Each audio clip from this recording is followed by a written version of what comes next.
aí, pessoal? Vocês estão bem? Bem, por conta de alguns pedidos que eu recebi um tempo atrás, dessa vez vamos fazer algum react, né? Bem, o react de hoje vai ser sobre Vita Carnes, do canal EUIP. O canal vou deixar aqui na descrição, dá like no vídeo, né? Então, vamos lá. Essa aqui acho que é a primeira parte de três, eu acho. Mas, se vocês quiserem que eu veja as outras partes, mandem nos comentários, por favor. Deixa o like, se inscreve. Então, bora lá. Eu vou estar pausando no vídeo alguns momentos para fazer com alguns comentários, mas é isso. Vou tentar pausar o menos possível. Vita Carnis. Imagina comigo, uma nova espécie do que seria uma planta surgiu no planeta. Essa nova planta é diferente das outras. É tido pela ciência que sim, a vegetação que a gente conhece no planeta Terra é viva. Só que essa aqui tem consciência e até mesmo vasos sanguíneos. Isso seria ruim? Eu acho que não, a menos que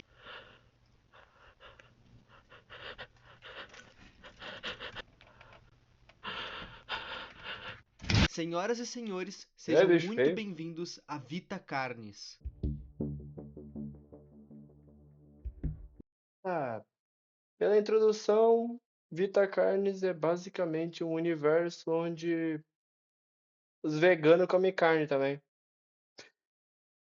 Aparentemente tem planta de carne agora. Vamos ver, né? Vita Carnes é uma série que conta uma história de um mundo chamado Planeta Terra. Assim como em qualquer outra série que a gente já tenha visto aqui, esse mundo tenta se passar pelo nosso. Mas qual peculiaridade que ele carrega dessa vez? Um vírus mortal que faz geral rir? Criaturas que se passam pela gente? Uma organização que contém experimentos bizarros? Não. Esse aqui contém pequenas criaturinhas lindas. Parece uma tartaruga do avesso. Meus amigos, esse é o mundo de Vita Parece Carnes. mesmo. Em 1930, uma nova espécie surgiu. E como ninguém sabia como tratar essa nova espécie, uma área da ciência meio que foi criada somente para estudar essas coisas, a chamada National Living Meat Research. Essas criaturas são compostas basicamente pelo que todas as outras são, exceto por pele. Elas não têm pele, por isso que parecem que estão do avesso. Essa série de vídeos que a gente está assistindo é como um diário Tadinho de dos pesquisa bichos. da National Living Meat Research. E aqui eles tentam explicar a origem dessas coisas, mas eu já adianto que não tem uma resposta concreta. Essas criaturas podem surgir em Ah, pronto. qualquer lugar que tenha um pezinho de crawl. Na verdade, todas as outras espécies de Vitacarnes precisam ter esse crawl, mas a gente já fala das outras. Ah, então esse crawl aí é basicamente uma raiz que gera tudo? É isso? Acho que é. Ele deve explicar, provavelmente. Espécies. O crawl Vai realmente basicamente é uma explicar. planta de carne, inclusive com direito a vasos sanguíneos. Ela é uma planta que pode germinar em literalmente qualquer lugar do mundo. Fora isso, os seres humanos também podem ingerir ela. Como ela está em todo o mundo, essas criaturas vieram para ficar. Note que eu falei criaturas no plural, porque meus amigos, a tartaruga do avesso é só uma das espécies que isso aqui pode gerar. A parada fica estranha Tartaruga da vez agora. me quebra, mano. Não tem como.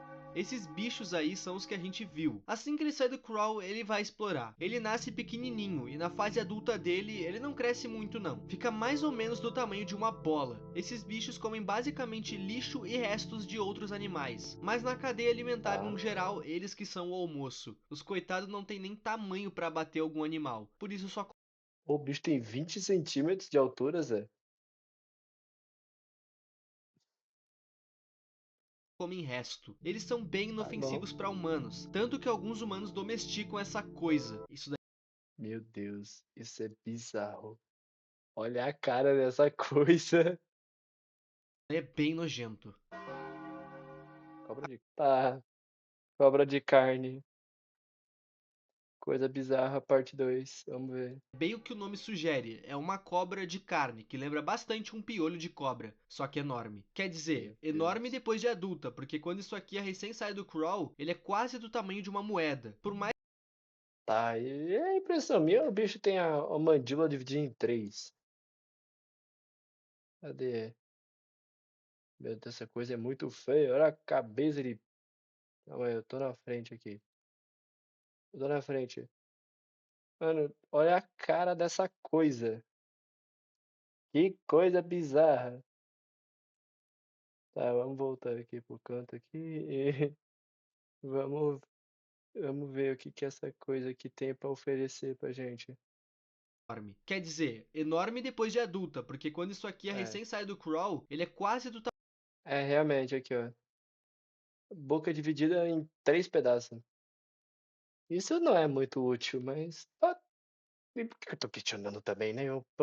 Minha minhoca. tamanho de uma moeda. Por mais que essas criaturas sejam maiores e capazes de abater outros animais, isso daqui também só come restos de outros animais. Quando Ah, ela enfim consegue se alimentar, ela vai digerir, mas de uma forma que conserva os ossos e a carne, seja lá do que ela comeu. Porque são os ossos e a carne que vão fazer ela ficar maior. Quanto mais ela come, mais ela cresce. Mas elas não são agressivas. Na verdade, elas são tão inofensivas quanto o trimming. E os humanos também domesticam essa coisa aí, no intuito de manter tudo limpo. Esquece os deve ser uma boa, sei lá, uma lixeira orgânica gigante. funerais ou animais mortos na pista. Os humanos ensinam essas coisas a comerem esses restos para manter tudo limpo. Agora a gente chegou na parte perigosa. Sim, o trimming obviamente não é perigoso e a cobra de carne também não é perigosa. Ela é amiga, brother, eu diria. Bom, deem olá aos Acho. Oh, Memek! Oh, Memek! Oh, mímico! Sempre tem o diabo de um mímico nesse negócio. Tudo tem um mímico hoje em dia. Esses bichos são uma desgraça em todo o universo. Os mímicos são Vamos criaturas ver. humanoides, que assim como os outros, nascem pequenos, mas meus amigos, isso aqui pode ter a altura de um humano comum ou até ser maior que um. Durante a sua fase pequena, ele come animais da mesma estatura que ele, mas conforme ele cresce, o cardápio cresce junto, tornando na sua fase adulta o seu prato preferido, os humanos. A pira é que Os humanos. Mano, que bicho horroroso. Isso aqui não parece humano, não, Zé. Descamaram, coitado do humano, transformaram nessa bizarrice aqui, Zé. esse bicho é inteligente. Ele pode entrar dentro da tua casa e se esconder nas tuas roupas. Calma aí, como é que uma coisa daquele tamanho tá dentro de um armário? Ou sei lá, isso aqui é uma sacola? O cara foi comprar um negócio e voltou com um olho dessa coisa. Tá, isso aqui eu até entendo, isso aqui é um armário. Mesmo que tenha um cabeção gigante aqui, e também é careca, eu ganho um pontinho. Coitado do cara também sofre de calvície de monstro, mas tá ok, vamos continuar essa troça. Ou móveis, tudo pra te atacar de surpresa e garantir a janta, eu acho. A coisa fica pior ainda com o fato de que quanto mais eles comem carne humana, mais parecido com o humano eles ficam, conseguindo assim se Ah, esconder na sociedade. A forma mais comum dele atacar é quando a pessoa tá dormindo, mas se a pessoa estiver acordada, ele vai fazer barulhos para chamar a atenção dela e confundir a mesma. Mesmo depois dele ter ingerido muita carne humana e assim ter obtido uma aparência de um humano, mano, é assim, eu não sou um humano já há algum tempo, mas eu não me lembro de ter uma cara assim, não. Não é assim, o zoinho todo torto aí, dá pra notar que mas não é ok. um humano. Quer dizer, é um humano bem diferente. As instruções pra fugir disso aqui são Pegou fogo e apagaram na tamancada, basicamente. bem simples. A Kira corre e se esconde, e reza. Fora essa metamorfose dele em que ele se transforma num semi-humano, existe outro tipo de mímico, uma outra metamorfose. O Meu Deus. Esse aí é assustador mesmo. Não, esse aí não. Tô falando desse daqui, ó. Cadê? mímico, uma outra Esse aí, ó. Esse aqui, ó. Esse aí é tenebroso. metamorfose, o mímico ancião. Nesse estágio, Ai, ele ai. deixa de ter a aparência que tenta imitar um humano e passa a ter um corpo escuro e a cara dele fica parecendo a do Puppet. Keyframe. Eu ia falar que o bicho tem mó cara de bolacha. Aqui, ó. Aquelas batatinhas sorriso. Dele fica parecendo a do Puppet do FNAF. Os dentes que antes ficavam bem à mostra no rosto dele agora ficam escondidos no fundo da garganta. Rapaz. E esse é um dos predadores mais perigosos do planeta. Ah. O Harvester tá mais pra armadilha do que pra predador, e vocês já vão entender do que eu tô falando. A diferença dessa coisa aqui pros outros é que isso aqui não saiu de um crawl, ele é um crawl. Só que é um crawl que cresceu de forma anormal. Ele cresceu tanto que virou isso aí. Depois de crescido, ele consome a energia do crawl original e cria meio que umas raízes em volta do solo. Essas raízes ficam à mostra e possuem pequenos dentes. E, bom, meus amigos, torçam pra vocês não pisarem nisso aqui. Esses dentes são como espinhos venenosos, eles literalmente são isso. Cada dente solta um veneno diferente, sendo um paralisante e o outro um anticoagulante. Interessante isso. Eu ia falar que isso é basicamente uma mistura de um parasita com uma armadilha de urso, mas parece ser bem mais interessante do que isso. Ok. O veneno paralisante vai te paralisar, como o próprio nome sugere, e o É, anticoagulante vai te fazer sangrar até a morte. O foco dessa coisa não é humano. na maioria das vezes, um anticoagulante não deixa coagular e o outro, que é um paralisante, te paralisa. Normalmente é isso que acontece. É. Humanos, são animais grandes. Não é como se ele fosse rejeitar humanos, mas não é o foco dele. Qualquer coisa que pisar ali é lucro. Ele vai se alimentar do sangue do animal. O corpo entra para dentro do solo e também é ingerido pelo Harvester. O que sobrar acaba adubando o local, criando uma linda vegetação na área que camufla mais ainda os espinhos dessa coisa. Animais menores não são Rapaz, atacados pelo Harvester, porque um coelhinho tem poucos nutrientes, mas um desperdiço de lobo que vai energia. tentar abater o coelho tem bem mais nutrientes. O Harvester deixa animais menores vivos para eles serem uma isca viva. O coelho é uma isca e o Harvester poupa a vida dele. Agora vocês entenderam por que o Harvester é uma armadilha, e assim como os mímicos, essa coisa é pensante. Host of Influence, ou o anfitrião de influência, não sei. Esse bicho lembra um humano, fora o fato dele ao invés de ter pés, tem algo que lembra raízes, o que incapacita ele de andar. O corpo dele lembra bastante das outras criaturas, parece também que tá do avesso. O rosto dele é liso, sem boca e sem olhos, fora um buraco enorme na garganta dele, que serve justamente para ele se alimentar. E assim como o mímico, essa criatura se alimenta de humanos. Tá, mas como é que ele se alimenta de Novidade. humanos se ele não consegue sair do lugar? É aí que vem a plot. Nas costas dele tem como espinhos que soltam esporos pelo ar. Se alguém inalar essa coisa, essa pessoa vai ter alguns sintomas comuns ao de uma gripe, cansaço e etc. Porém, conforme os esporos avançam no corpo em direção ao cérebro da vítima, os sintomas mudam também. A pessoa vai perder o controle do próprio corpo e vai passar a ir caminhando em direção ao host que soltou esses esporos, para então ser devorada por ele. Quando a vítima chegar na criatura, ela vai se ajoelhar e vai deixar os seus órgãos vitais bem à vista, tudo para facilitar o almoço do host. Se por um acaso a pessoa conseguir atendimento médico ou até mesmo demorar mais de 36 horas para chegar até o host, os esporos vão perder o poder que eles têm sobre o hospedeiro, ou seja, a pessoa vai estar livre. Agora a gente vai entrar na parte mais Hum, estranha sobre Vita Carnes. Se tu acha que o entendimento das criaturas foi entre aspas simples, bom, monolitos. Tá, isso tá começando a ficar um pouco preocupante.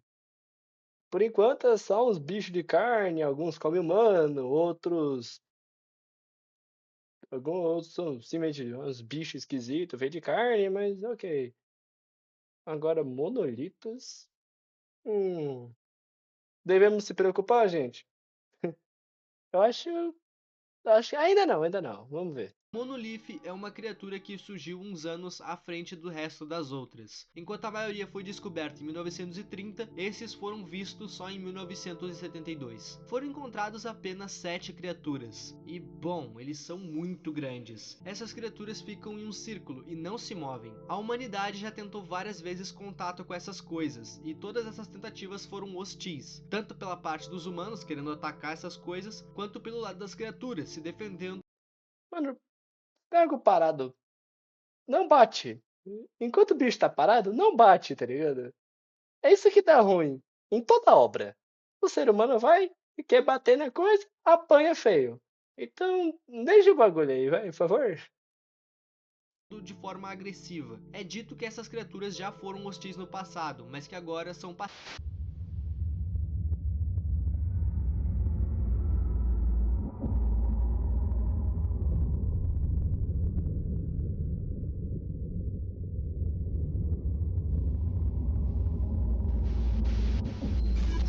teoria, os monoliths são a última criatura que a gente tem pra ver, né? Sim, porque a suposta oitava criatura não é uma criatura, é uma... Tá. Isso escalou bem rápido até. Oficialmente aprovado aqui. É pra se preocupar mesmo. Singularidades nunca são uma boa coisa. Mas vamos ver, né? Se vocês prestarem atenção, a gente estava indo num papo de biologia que fazia sentido. Criaturas que tinham uma origem, uma forma de atacar, eram basicamente novos predadores. Faz sentido. De Sim. repente, a gente está falando de coisas e seres cósmicos e uma literal esfera voadora chamada de singularidade. A gente sabe literalmente quase nada disso. O que se sabe é que ela tem em torno de 1 metro de diâmetro e que ela flutua por conta de uma força invisível, bem como a gravidade. Também é dito que ela emite alguns padrões de sinais fora uma energia própria. Sobre a singularidade, é só isso que a gente sabe até o momento. Existe mais um vídeo intitulado Mensage, e nele a gente pode ver algumas coisas interessantes. O vídeo começa como se fosse explicar o que são os monoliths, até ser interrompido. A gente foi interrompido por um vídeo de uma investigação. Existe uma organização nesse universo. Ela se chama Carcass, no caso é uma sigla. E essa organização foi retalhada pelo governo. Olhando o vídeo, é bem óbvio que isso se trata de uma investigação que tenta ligar todas as pontas soltas dos vídeos em geral. E tem muitas pontas soltas. Muitas pessoas sofreram nas mãos do Vita Carnes, e a polícia e o governo tá acobertando tudo. Eles não querem que ninguém tenha nenhum tipo de conhecimento aprofundado sobre o que são os Vita Carnes e o que eles já fizeram. E bom, lembra da galera da National Living Meat Research? Eles fizeram aqueles vídeos sobre as criaturas na intenção de ser um catálogo sobre elas e como tratar elas. Todos dessa organização estão presos. Por algum motivo, algumas pessoas poderosas nesse universo estão tentando esconder tudo, como se aquelas vidas que sofreram nas mãos dos Vita Carnes não valessem nada. Esse vídeo foi postado há 11 dias e é o último dessa série. Vita Ué. Carnes também tem uma história paralela, contada conforme os vídeos se passam, e a gente vai se aprofundar nela agora. Em certo Tá. Hum. Governo fazendo merda. Até aí é normal, né? Qualquer história tem alguma pessoa no poder que faz algo errado. Conheço bem esse tipo de gente. Ah, vamos continuar, né? certo momento do vídeo, a gente pode ver que páginas de um livro aparecem na tela bem rápido, e esse livro conta uma história que até o momento parece ser paralela à história do Vita Carnes. Era uma vez uma família mágica. Essa família constantemente viajava por terra e mar na intenção de descobrir novas terras e novas coisas. Em uma dessas viagens, uma tempestade pegou a família de surpresa, e naquele mexe-mexe de onda vai, onda vem, o filho da família acabou sendo jogado barco afora. Na página seguinte é mostrado que o moleque sobreviveu. Depois de muito nadar, ele acabou chegando no lugar. Nesse lugar havia uma caverna. Ele entrou dentro da caverna e usou em si um feitiço que ia fazer ele dormir. Ele iria dormir até que ele tivesse totalmente curado. Esse sono demorou muito, milhares de anos para ser mais exato. Falar Toninho bom, hein? É o famoso baiano. milhares de anos não é nem um pouco exato. Fora da caverna haviam essas criaturas, que eu apelidei de ancestrais do Daishikawa. Os ancestrais do Daishi estavam passando fome e constantemente saíam para catar o que comer. Em uma dessas buscas, essas criaturas acabaram entrando na caverna em que o menino estava dormindo. As criaturas ficaram se perguntando quem era aquele ser e o que podia ser aquela magia. Elas queriam saber se aquele ser podia trazer comida para eles através daquele poder. Alguns ficaram com medo e se afastaram do ser mágico, mas outros, mesmo sem saber se a pessoa dormindo seria hostil ou não, resolveram ficar por lá e cuidar do menino enquanto ele dormia. E eventualmente Tá, deixa eu adivinhar. Esse moleque vai acordar e vai usar a magia e vai criar essas criaturas. É isso? Tô prevendo o futuro aqui, ó. Vamos ver. Ou prevendo o passado. Esse vídeo faz 3 anos. É, vamos ver, né? Eu acho que eu acertei. em algum dia o menino acordou. Quando ele acordou, Aí, ele ó. foi convidado pelas criaturas para conhecer a floresta e obviamente pediram ajuda para ele. O menino faz uma demonstração de seu poder e promete ajudar as criaturas. Ele disse que iria voltar para sua Amanhã, ó. Magia do Aquelas criaturas para moleque. conhecer a floresta e, obviamente, pediram ajuda para ele. O menino faz uma demonstração de seu Aqui, ó. Ó, ó. Tô certo aqui, ó. Tava certo já. Isso aqui não é a magia muito pura, não, Zé. Tem alguma coisa errada, tem alguma interferência aí, ó. Esse é o sinal de rádio do TikTok errado aí. poder e promete ajudar as criaturas. Ele disse que iria voltar para sua casa, mas que depois disso voltaria para as criaturas para retribuir o favor. Bom, aqui acabam os quadros até o momento. E aqui que entram as teorias. E eu vou contar a minha teoria. Os Vitacarnes é Conte. literalmente uma vegetação de carne que evoluiu para seres ambulantes e na maioria das vezes inofensivos. Se vocês olharem bem na página em que é mostrado o menino fazendo a tal demonstração de magia, essa magia lembra muito o Crawl. Pensem comigo, Sim. uma ótima solução para a fome seria multiplicar a comida em todo lugar do planeta. E qual a forma mais eficaz de se fazer isso sem ser transformar a vegetação em carne? Lá no começo do vídeo eu citei que o Crawl, a planta principal, pode ser ingerida pelos humanos. A minha teoria seria que o menino eventualmente acabou voltando para aquelas criaturas, e nessa volta ele teria criado um novo tipo de vegetação, uma vegetação comestível que pudesse germinar em qualquer lugar do planeta, com a intenção de acabar com a fome daquelas criaturas. E nisso ele acabou criando o que a gente A plantação de picanha. Ele criou a famosa plantação de picanha, basicamente. conhece como Vitacarnes, ou melhor, o Crawl. Mas assim como qualquer coisa viva, o Crawl evoluiu, e é aí que começa o problema. Vitacarnes está se tornando uma história bem divertida, Ó, esse aqui é o criador do Vita Carnes. Depois eu vou olhar o original também. Esse aqui é um react do negócio, então tá aí. Quem quiser pesquisar o negócio. Pô, talvez se eu conseguir achar, eu coloco na descrição também. Então, tá aí. Criador original, dá um apoio a ele também, por favor. justamente por estar nos dando várias perguntas e poucas respostas. Eu amo teorias e ter poucas respostas dá bastante espaço para muita teoria. Eu ando bem ativo lá no Twitter e é por lá que eu tô pegando os desenhos de vocês. Então, se tu quiser me seguir, o link tá aí embaixo. Valeu demais o apoio e lembrando que Aqui é só finalização do vídeo. Bem, muito bom vídeo. Eu ip. Olha, ó, vão lá se inscrever no canal dele. Ele é maneiro. Tem aqui, ó, as camisetinhas dele. Então é isso. Se vocês gostaram de ver essas plantação de picanha que come bicho, come gente, come tudo, já deixa o like, se inscreve no canal e nos vemos no próximo vídeo então, né? Falou!